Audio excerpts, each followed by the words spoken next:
Welcome back to the Fight Site MMA podcast. We are here on probation because we are being punished since we missed a week or two of podcasting. And some of that wasn't entirely fault.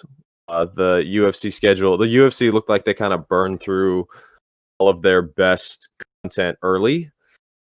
They gave us, the Gaethje Ferguson card, which was pretty awesome. And then we had a couple of weirder events. Kareem Harris and Anthony Smith over to Shara. Can't blame us for missing that one. And this week's card, actually tonight's card, we are recording this on May 30th. Tonight's card is Tyron Woodley versus Gilbert Burns, another fight that we really just don't care that much about. However, we're reminded by our producers that we need to a more consistent schedule. So here we are.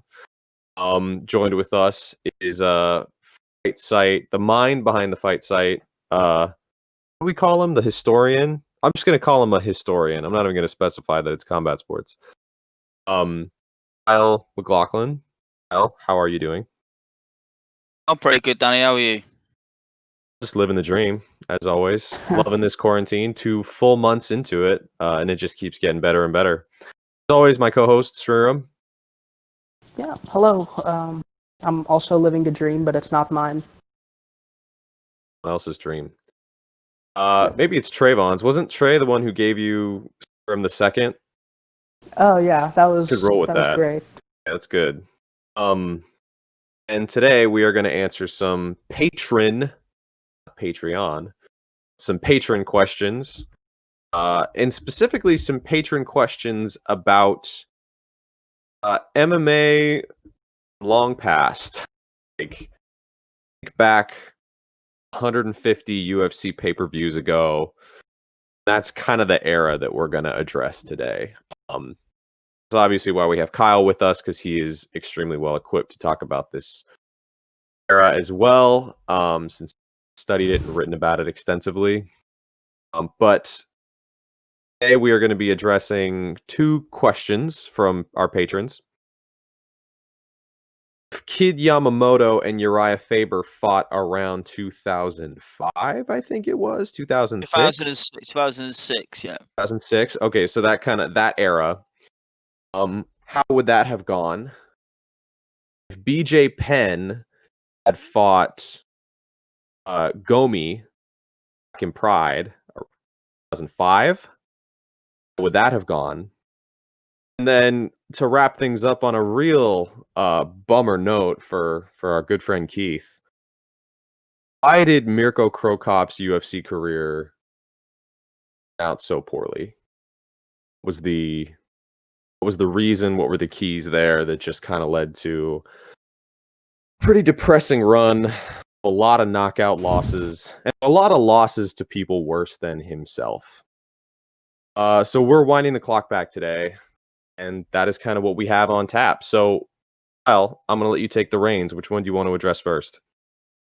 We'll go with the fantasy fights one first, if that's okay. That question as well also sort of said any other fantasy fights that not fantasy fights, but fights that conceivably could have happened that didn't. And me, the big one is always going to be Fedor versus Brock Lesnar, just because it might have put a nail in the coffin of this kind of UFC supremacy talk, and Fedor would have widely been considered the best heavyweight of all time, and not just within a certain contingent of fans. But one of them, enough that I always wanted to see, was Faber versus Yamamoto, 2006, 2007. It could have conceivably happened, or it should have happened. And I think if we dissect the way the fight goes, you got to think, would there be elbows on the ground, because Faber was pretty handy with those, and be in a cage because obviously Faber was more equipped with that. But in terms of the dynamics of the styles, I think it would be an amazing fight, either 145, 135. It doesn't really matter. They both fought at both weights. See, around that time, both fought Bibiano Fernandez, who went on to be one of the better bantamweights of the next decade or so, and still somehow competing at a relatively half decent level now. And yeah, they both won those fights in different fashion, both fights. In terms of the styles match, I mean, it's hard to pick, but if see Yamamoto comes from a wrestling background, but not the greatest MMA wrestler. Faber known for being a really good in scrambles and a crafty submission artist. Faber pretty one route with a striking, good counter right hand, good timing on the right hand, nice elbows, mixed it up a bit more as his career went on, but generally not the most fearsome striker. I think that's fair to say, although a good striker. I'm just going to say that throughout his career, Faber has always been open to right hands. Griffin blasted him with one early in his career. Brown blasted him with one in his featherweight prime. And Burrell caught him in their rematch at bantamweight. So I don't know if I'm being unfair there, but Faber, I'm not saying Faber's got a bad chin or anything like that. He's always been relatively durable, but and tough, physically tough. But I just think against someone with Yamamoto, just had sleeping power. Obviously, very athletic guy, come straight out the gate and smash people up. Faber really didn't really face many people that were as good an athlete as he was. So, am I being unfair to sort of lean towards Yamamoto to spark Faber out? Yeah, I don't think that's unfair at all. Sriram, go ahead. Yeah, I'm in about the same place. I mean, I haven't watched a ton of Yamamoto because I'm not the historian that Kyle is. I think Faber, he's generally good for performances that aren't, like, embarrassing. If, like, people don't tend to just come out and blast him out the way Yamamoto did for his, like, super quick knockout that made the rounds. But a lot of Faber was just the right hand. He could switch it up with an uppercut once in a while once guys started ducking. That was, like, the one kind of tricky thing he had. But a lot of Faber was just being A, very, very hard to wrestle and, like, hold down, and B, just being a pretty good athlete for the weight class, and, that made his striking work. So Yamamoto could have been pretty tough for him in that respect. Before Danny says anything, I want to interject. Shram, you've got to watch Kid Yamamoto. You'll really dig him, trust me. He's not one of these archaic cavemen type fighters. Yeah, I've seen a couple highlights. I just haven't really gotten to watching, like, full fights of him. You know me, I'm not just being sentimental because he sadly has left us, but I've always been a big fan of his, and I think you and a lot of the other analysts on our site would really dig Yamamoto before he came to the UFC because he was already physically shot by that point and was still pretty good, but physically. Yeah, I mean, I watched a little bit before this episode. Yeah, I think I'm in agreement. Yamamoto was a dynamo. Like he was just a really dynamic fighter at his time, but he had better fundamentals. I mean, sometimes he did have a tendency to sometimes just sell out with like a flying knee. But the thing that I keep going back to with Uriah Faber is that when it comes to if you're just gonna lock Faber into a striking match, he, like you said, Kyle, he's open for right hands, but he's also it also doesn't generally take much more than like a decent kick that you can mix up, which Yamamoto has, and a jab or like an active lead hand.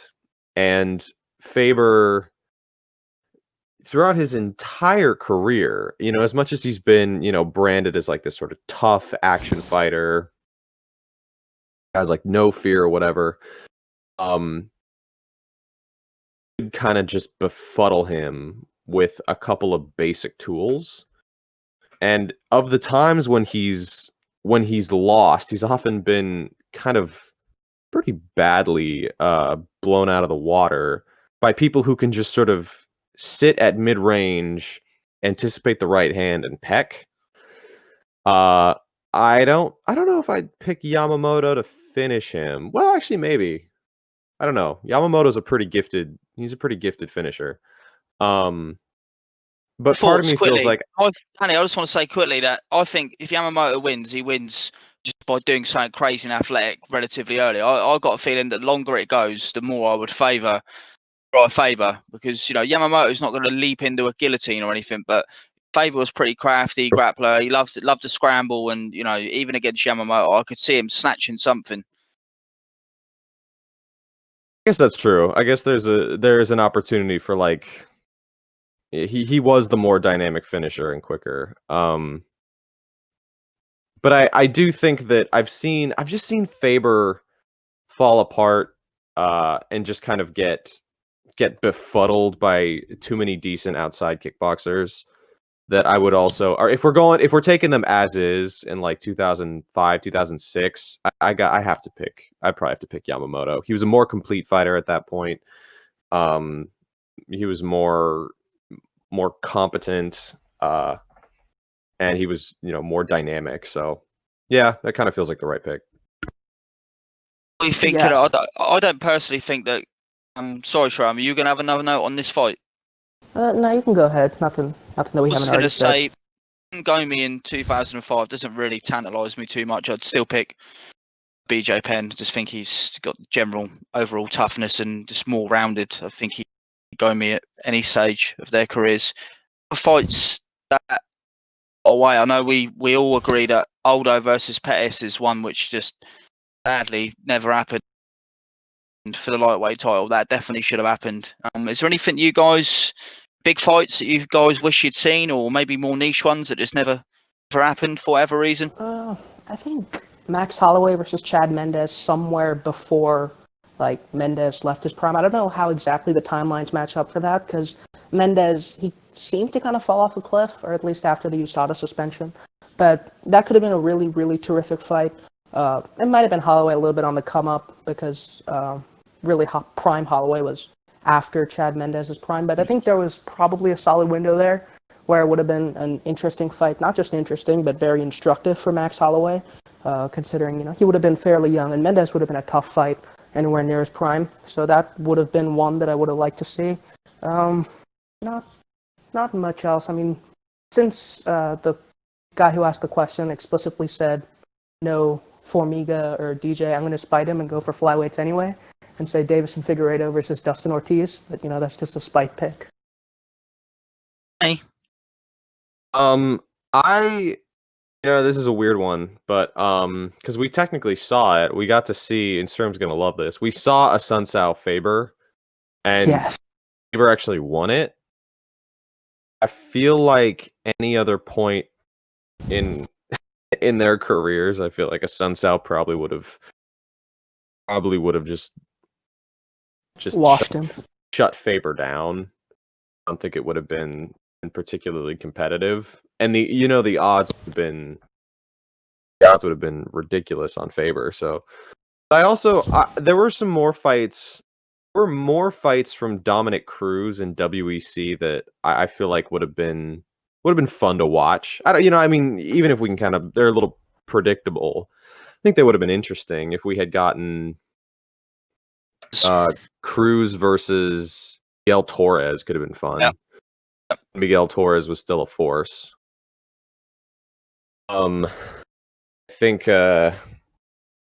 Benavidez probably would have beaten Demetrius Johnson in the WEC too. I don't think DJ was really much of a force at that point.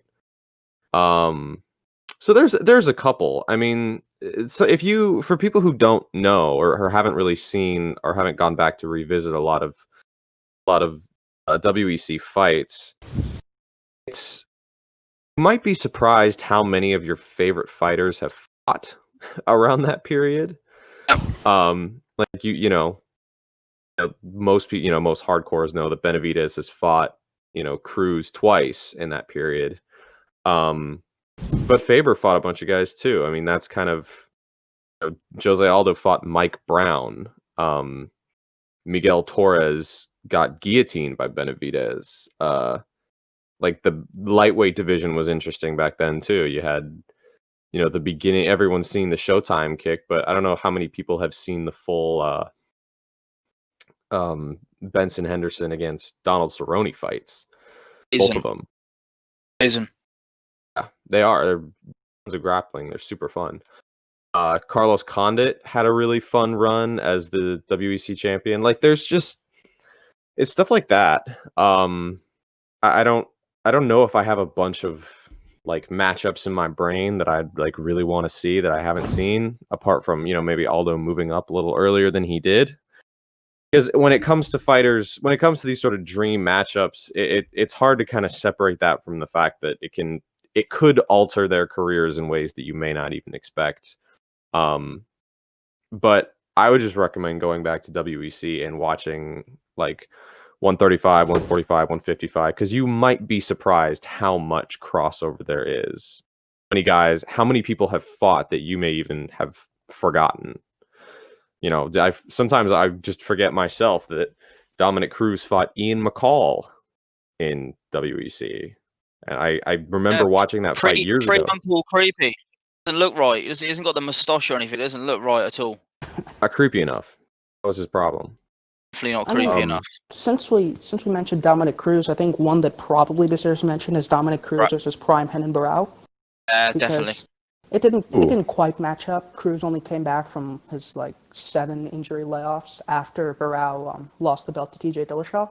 But I think it would have been really interesting because it kind of matches up in a weird way. A lot of what people found in Barão after Dillashaw was that he didn't like really feinty movie fighters. And I think that could be a little bit reductive considering that Barão is a more committed leg kicker than anyone Cruz faced since, other than Cejudo, who kind of came in with a dedicated plan to.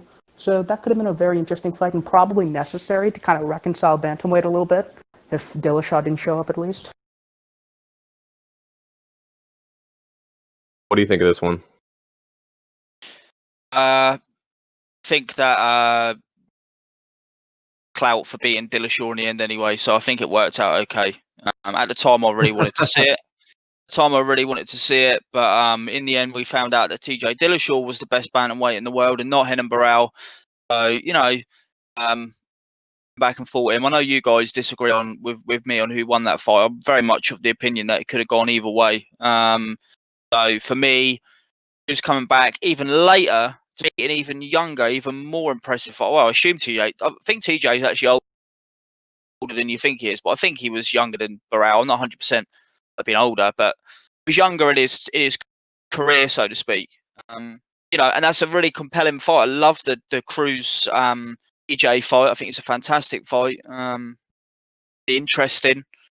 And yeah, so for me, Barão versus Cruz obviously should have happened, but didn't, and we got to see the making of another all-time great. So what we essentially got in the end was 2 all-time greats fighting each other, and I can't be annoyed with that. That was good.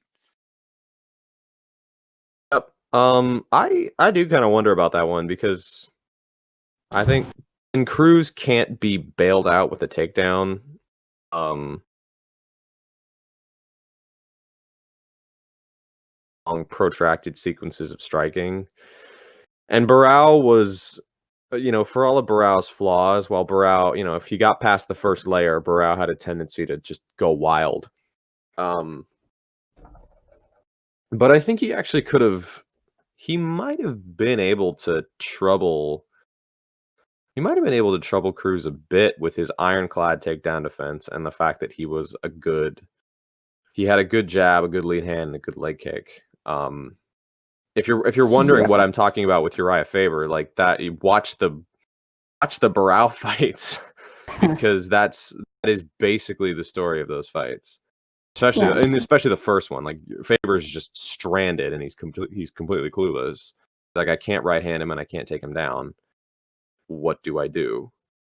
I don't know. I think that whereas someone like Michael McDonald literally sort of just stalked forward with his right hand cocked, looking to land a bomb, and both Barão and Faber were able to deal with that relatively easy.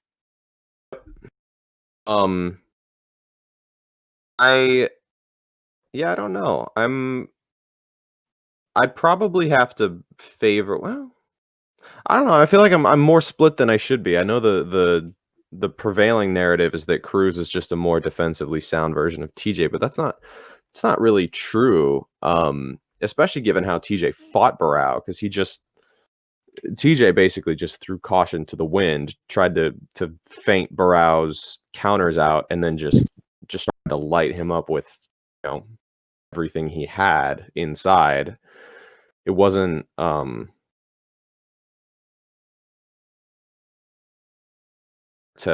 how he fought TJ, honestly.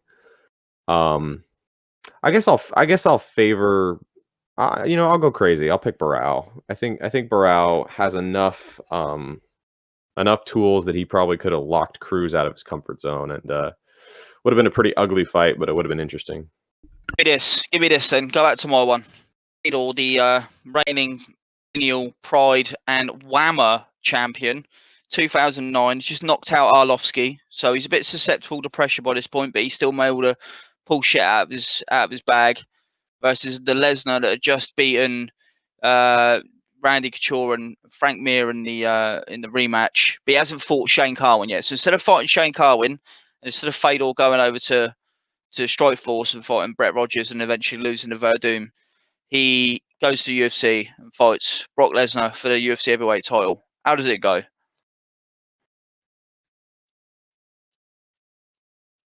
Go ahead, Sriram. I kind of think Fedor just washes him.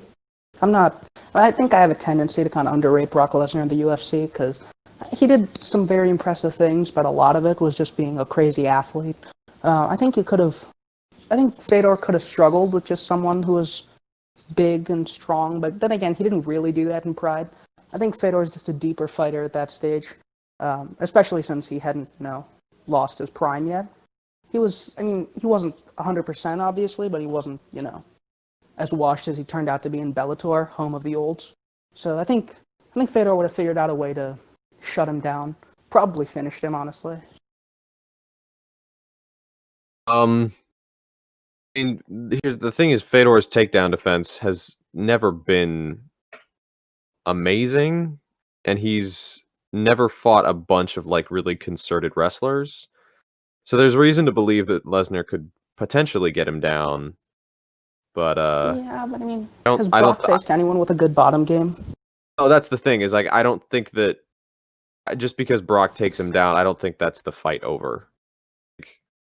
Fedor was really marking up at that point. I do wonder whether some of those ham fists to the head might have fucked his eye up. Maybe. I get a feeling it might have been a bit like you guys know, I'm not picking Brock Lesnar to beat Fedor. I'm never going to pick against Prime Fedor.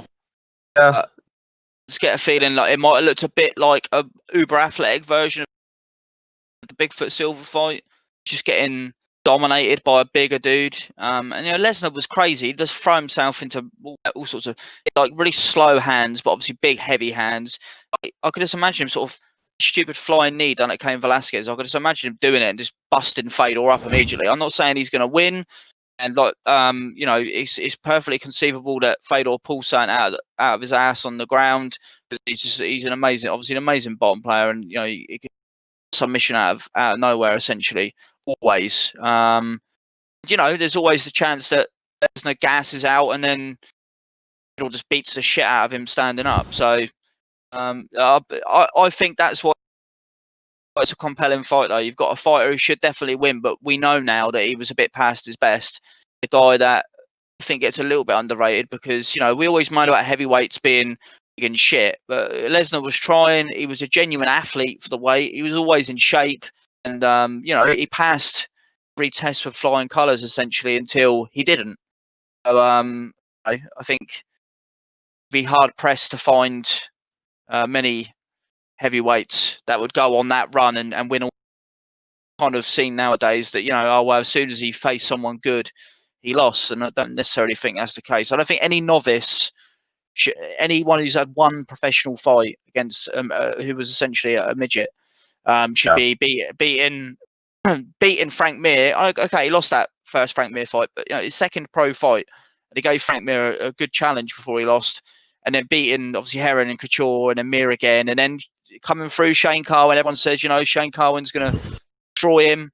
Nearly did, but he came through. I've always got this theory about Brock Lesnar as well. I think he's got his chin is made out of absolute iron, but he is terrified of getting punched. Yeah, you don't really see him visibly hurt.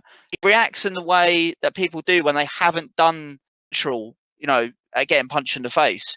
But in terms of actually getting visibly hurt, his facial expressions say he's getting hurt, but his legs don't go. He's not the kind of guy who got knocked down easily. I think he was a pretty tough dude, but Fedor could bang. So yeah, I'd probably lean towards Fedor, but I think it would have been an amazing fight. And heavyweights go, it would have been a massive spectacle. The heavyweights are pretty dump now and not very good. But as heavyweights go, that would have been a pretty fucking good fight, to be honest with you. But that's just my opinion. I know I'm a little more friendly to the big dudes than you are. Keith Galvin right now is listening to this podcast going, yes, very happy. Well, he's not going to be when we get to Cro Cop. But one last comment on that is I think I broadly agree. What I was just saying before is like, I don't, just because Brock could take Fedor down, I don't think that would necessarily mean the end of the fight.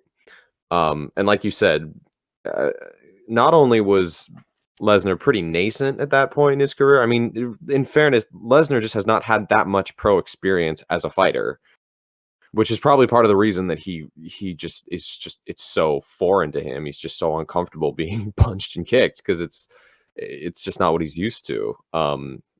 Like you said, it's not really a physical durability thing as much as it's just like someone who doesn't spar, someone who isn't used to this sort of environment. So yeah, I think Fedor is the right example. It's hard to pick. It's hard to pick a lot of heavyweights over Fedor. That said, he was getting a little bit long in the tooth by that point. And if Brock was able to just consistently take Fedor down, he might have been able to win it just off size, because I'm sure the size disparity is probably pretty massive. So that's what I got. That would be Mr. Segway, because I've got a perfect segue. I've got if I may,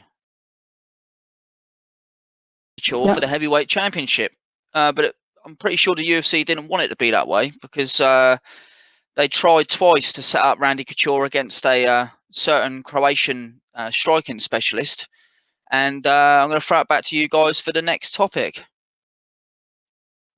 Yeah, so the exact question was what were the reasons for Cro Cop not doing particularly well in his UFC run. Obviously a legendary kickboxer in Pride, who kind of killed most of the guys he faced. And in the UFC, he avenged the Gonzaga loss, but overall it wasn't terribly impressive. So what were the reasons? I'll probably hand it back over to you because you're the historian. I'm not really going to come up with the reasons. I think you boys are better at that, but a bit of context. Cro Cop, he did have his up and downs in Pride and in kickboxing, but like you say, he was one of the deadliest strikers in Pride. At that time, Pride did have the, whether you guys will agree, but I assume you will, they did have the roster of fighters, and certainly heavyweights. So, Cro Cop, obviously, I know, being the age I am and where I was at the time, that everyone wanted to see Cro Cop in the UFC. Anyone I knew that was in the fighting, especially martial arts, they knew who Cro Cop was. He wasn't some random prospect or some random dude. He was often on TV, on Eurosport in England. People were watching Pride. People in America knew who he was. Certainly, there was a bit of a crossover because he'd obviously smashed Bob Sapp's eye in. So Slim fans, pro wrestling fans knew who Cro Cop was because the kayfabe magazines used to cover Pride, and because there was that crossover with pro wrestling, and a lot of people knew who Cro Cop was. So when in the UFC, he was actually on a really good run. He won the open weight GP and taken the last of Wanderlei Silva's prime, smashed him, and beat Josh Barnett. They'd had a bit of a rivalry, and he really did smash Josh Barnett. And in the UFC, for some reason, they gave him Eddie Sanchez to start off with. Now, Sanchez is a name that everyone's forgotten, but he was a kind of semi-notable heavyweight at the time, undefeated prospect, and he was about as good as the UFC was at building fighters at the time, new fighters, and Cro Cop smashed him relatively easy. Some reason, I don't know the reason, but everyone wanted to see Cro Cop versus Randy Couture.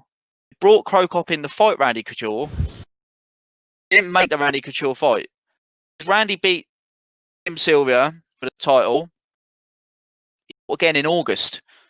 Instead of just keeping Cro Cop until August, they had Cro Cop fight Gabriel Gonzaga.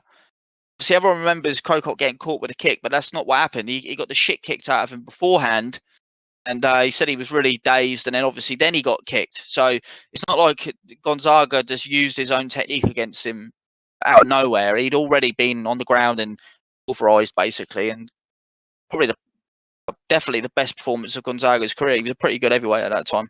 Then they had Cro Cop versus Congo. Congo, again, this heavyweight, and then he was a good size, good shape, pretty well. I'm battling a sneeze. He was, his ground game was terrible, but he was working on it. And generally, I think Cop did not look great in the Czech Congo fight. 2-1 in rounds, maybe 3-0 to Czech Congo, but he also got kneed in the balls a lot. And John McCarthy looked like he was going to take a point off, and he didn't. So, if again, Randy Couture, and again, exactly, and again, Randy Couture was there, and UFC clearly was saying, right, okay, if you win this fight, we'll make the Randy Couture fight, and it never happened. And then he looked off for a bit and fought Hongman Choi and Overeem. Overeem pushed his testicles up inside his body, so he got injured again.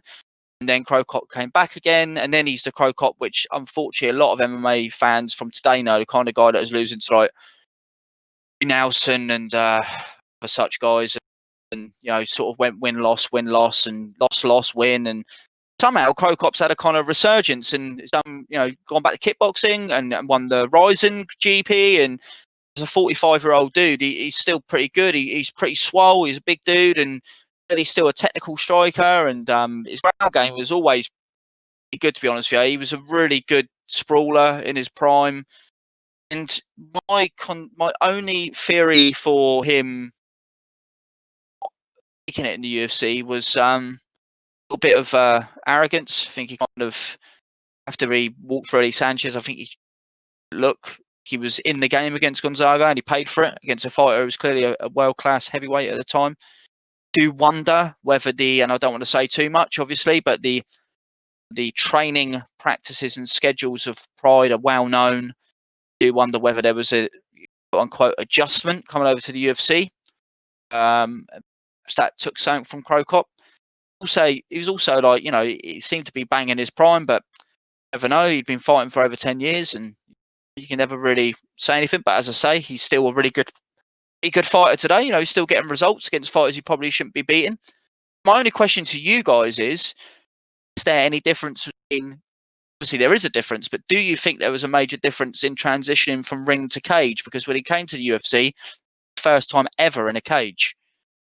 Yes, the answer. That's one of the notes that I made when we were talking about this was like, I don't know how many people of our audience have actually watched Cro Cop versus Frank Mir. I mean, Kyle, I know you have. Sriram, have you seen the full fight, not just the knockout? Yeah, I've seen it. It was awful. I don't know why I watched it. It's the worst. It's horrible. And I was gonna say, like, I think a big part of that is Cro Cop really didn't know how to fight in a cage. Like, it was an uncomfortable place for him. He was used to a ring where it has specific corners. And I don't know if we put enough emphasis on like how the difference can be, but like you do have to adjust your footwork. You have to adjust your ring craft when you are in a cage where, the corners are not as tight, but there's more surface area than in a ring. And so I think that was a big part of it. Was like Cro Cop would sometimes just put himself on the fence and just get clinched up and would just be clueless. Like it was a completely foreign environment. Now I didn't even consider the idea of the fact that Pride wasn't really regulated when it came to steroids, and the UFC was still, more regulated. Maybe not so much at that time, but there was some of it. That may have had something to do with it too. I realize, when it comes to when Sriram and I tend to like mark fighters' downturn, 10 years is usually the mark where you kind of expect a little bit of a regression in some sense. But Cro Cop was only there for 6, but it was a busy 6. Like this was if you look at the names he fought in Pride, this was not. He was Josh Barnett, Vanderlei Silva. Josh Barnett more than once, Fedor, Coleman, Randleman, Nog. Dog, yeah, Alexander Emelianenko. Like let's be honest, like this was a hard run. This was not a cakewalk. He never had the greatest chin. I don't think. All the best defense. All the best defense. Yeah, true. Right. So that's kind of the big one. Like if I was going to pin it to something, I mean, I'm not saying he would have won all of these fights if they had been in a ring. I realize, by the time he fought Roy Nelson, he was 10 years into his career or so. But I think the ring to cage transition was a nightmare for him. And that was it may like I said, he lost to a lot of fighters who are not like who he is better than. Like there's a lot of stuff that Cro Cop does that, is much better than a Frank Mir or, a Brendan Schaub or a Roy Nelson or a Czech Congo. Like these are all fighters I think Cro Cop is certainly better than, but it was a rough transition. Yeah, I think the resurgence in Ryzen kind of puts a little bit more credence to the pride to UFC regulatory difference. That's a good point. Good point. Because, yeah, I mean, you obviously can't blame, and I love Cro Cop. Cro Cop's one of the, 3 or 4 heavyweights that I'd consider, actually worth watching in the context of, all of MMA.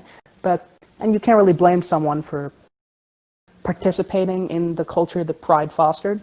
But I think there was a real difference there, and going back to Ryzen and killing people, it does raise some questions there. I think the decline point, it matters less at heavyweight because, as we've seen at heavyweight, there's a lot of guys who are 13, 14 years in, even more, lots of miles, guys like Andrei Arlovsky, and they're still doing kind of well. So it's kind of hard to gauge with heavyweights. But yeah, I think it was a mixture of them all. There really wasn't a reason for him to get cup checked by Czech Congo, which that sucked. That was awful. I'm sorry. I just that was such a sad fight. But it was kind of it was just such a perfect. I haven't listened. Czech Congo to the core. Czech Congo. I haven't listened to the commentary on that fight, but I'm guessing Rogan probably said something along the lines of oh, Czech Congo is one of the most. These are 2 of the most accomplished kickboxers in heavyweight. I'm sure you probably didn't even. Have you ever seen a Czech Congo fight before? The Pat Barry fight just kind of made everyone think he was something he wasn't. Cro Cop beat Pat Barry too, because Barry was really lighting Cro Cop up, and then he just capitulated and beat him.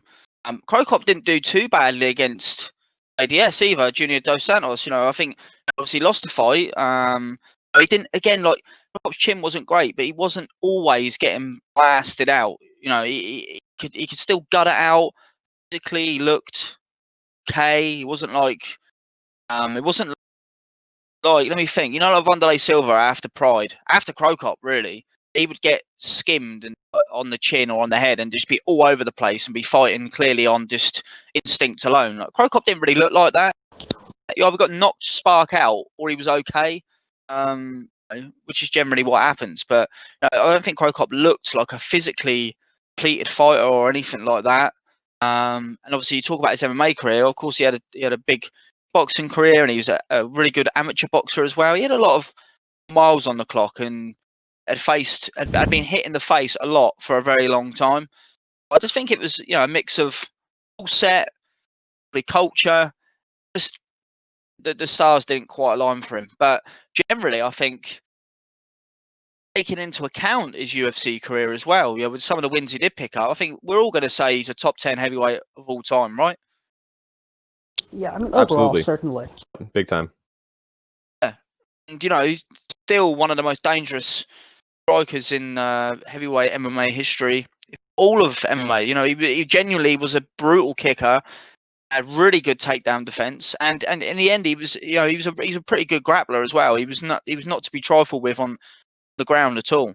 That's why he was able to dominate Josh Barnett, who again is no slouch on the ground. And really, I don't really think anyone dominated him after that run until DC. I know he was fighting sporadically, but as I remember, Cro Cop gave him a bit of a whooping, and then everyone was scared of Josh Barnett. I'm not really sure that happened.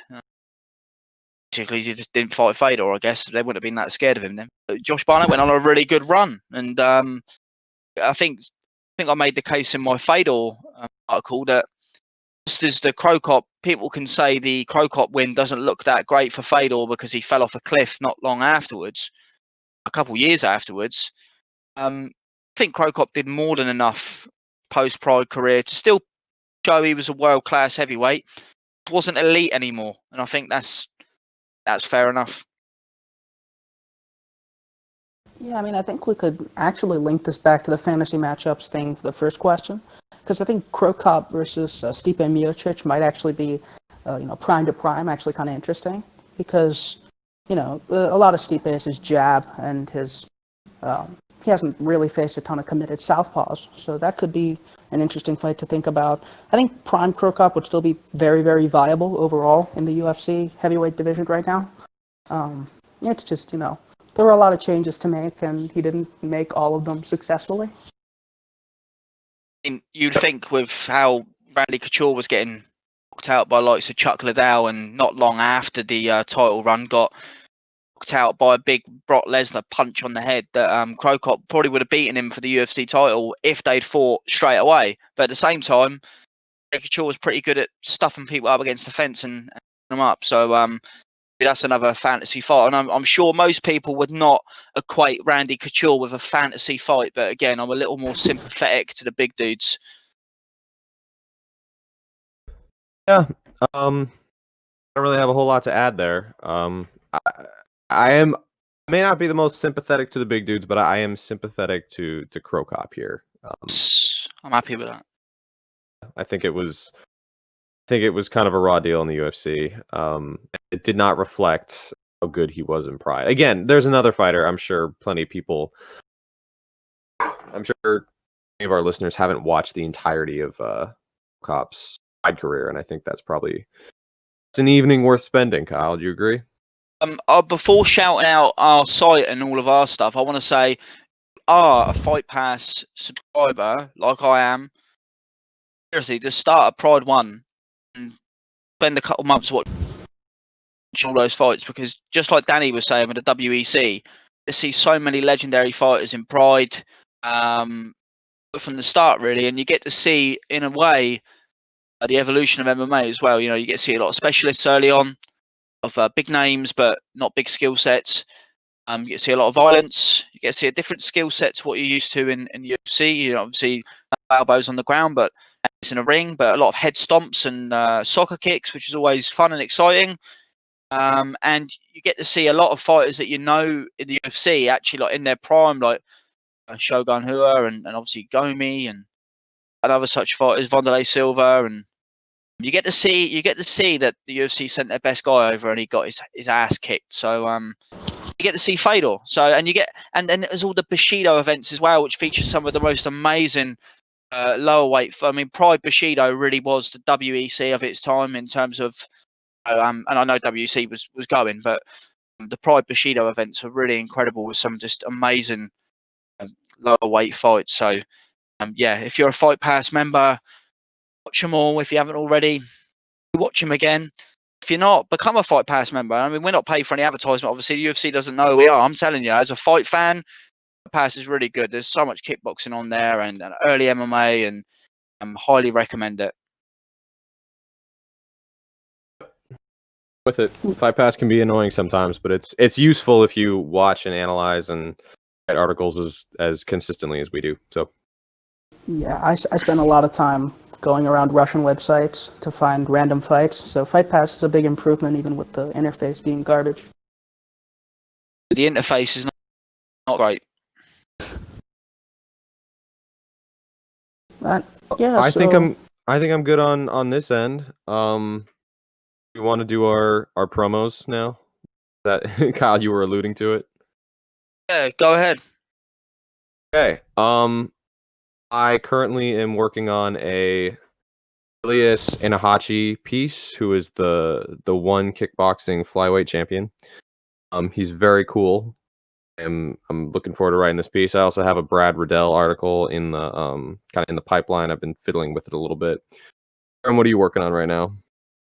Right now I'm looking at something. It's pretty early. I'm looking at something on Demiris Nagulov, which is he's an M1 lightweight who came to the UFC. He's super cool, and it's kind of a break from not writing super long articles about guys with long careers like Rafael Assunção.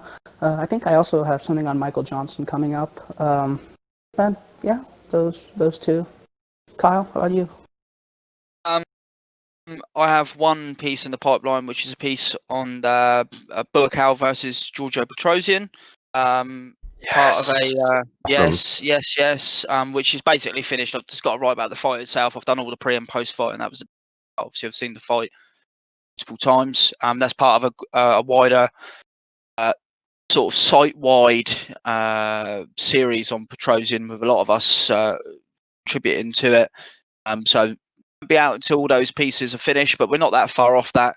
Kind of a multimedia series featuring articles, video commentaries, video analysis, and big stylistic breakdown as well. So that's the only thing I've got in the pipeline writing wise. And if you guys follow me on social media, you'll see I'm pretty much sort of easing back now on the writing I'm doing. I'm working more on video projects, so you won't see me around too much on the site, but on the podcasts, hopefully. And this was really fun. I always love talking to these boys, and really fun. Whilst we're on the topic of the podcasts, I'm sure the other guys will give shout outs, but I have to remind you, are listening to this on Apple or Spotify or whatever, it's 5-star rating and a review, because it makes the podcast more visible. And the more visible we are, the more successful we might be, and the more successful we are, the more content we'll be able to bring you. So I'm sure the other guys are going to tell you other such means to support us, but something easy and free like that is as good as anything. Yeah, and if you're fine with it not being free, as always, our Patreon is available. Become a patron, and you can ask questions like the ones that we answered here. I think that's all we have. I'm good. So I'm good on this too. I think Sriram and I will look. We'll look at the upcoming schedule. We may have a couple more questions that we need to answer, but in general, we are still in some ways kind of at the behest of the UFC and what they produce. But for patrons, I just finished up the DC Hate Cast. I did 4 episodes of that. Yes. The first one was by myself, and then I did an episode with Ryan, an episode with our good friend Connor Rebush of Heavy Hands, and then I did the last episode with just a friend of ours, a Cool Thought, or our good friend Sandro. So those are now available for the patrons. I think Ed said they're going to be going up pretty soon. So if you get a chance to listen to those and want to hear me rant about Daniel Cormier, it might be your cup of tea. I love Daniel Cormier. That's the last thing I'm going to say. I love Daniel Cormier. Canceled. You still might enjoy the podcast though. You still might. It might be worth giving them a listen. Well, no, I'll love it. I'm gonna love it because I get this, hear the analysis. I'm not black and white. I love DC, but I see there's issues with his style. Sriram said he's gonna cancel me. You can't cancel me. It's just not possible. You can't. Hard to cancel the guy who got us all together to do this. So that is the end of the podcast. Thank you guys for joining us. Check out all of our stuff on thefightsite.com. You can follow Kyle at Pulgas Boxio on Twitter. PULGASBOXEO. You can follow Sriram at Sriram M Says. Do you like how I have these memorized now? I've said them so many times. Perfect. And then mine is at DMarty77. Again, follow and check out the fight site. Thank you guys for listening, and we'll see you soon. Stay safe.